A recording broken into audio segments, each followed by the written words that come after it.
নমস্কাৰ মই পল আৰু আপোনালোকে চাই আছে ডিজিটেল আসাম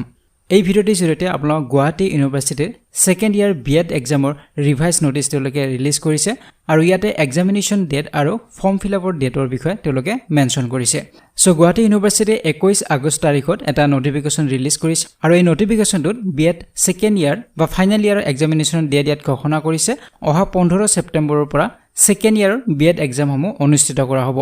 আৰু এই এক্সামৰ বাবে ফৰ্ম ফিলআপ কৰিব লাগিব আৰু ফৰ্ম ফিলআপৰ বাবে অনলাইন পোৰ্টেল মুকলি কৰি দিয়া হ'ব 26 আগষ্টৰ পৰা গতিকে 26 আগষ্ট তাৰিখৰ পৰা আপোনালোকে অনলাইন ফৰ্ম ফিলআপ কৰিব পাৰিব আৰু ইয়াৰ শেষ তাৰিখ হৈছে 4 ছেপ্টেম্বৰ গতিকে 4 ছেপ্টেম্বৰৰ ভিতৰত আপোনালোকে অনলাইন ফৰ্ম ফিলআপ কৰিব লাগিব আৰু 15 ছেপ্টেম্বৰৰ পৰা আপোনালোকৰ এক্সামসমূহ শেডিউল কৰা হৈছে ইয়াৰ উপৰি ইয়াতে উল্লেখ কৰিছে যে 20% এক্সামিনেশ্যন ফি সকলোবোৰ কেণ্ডিডেটৰ বাবে ৰেহাই দিয়া হ'ব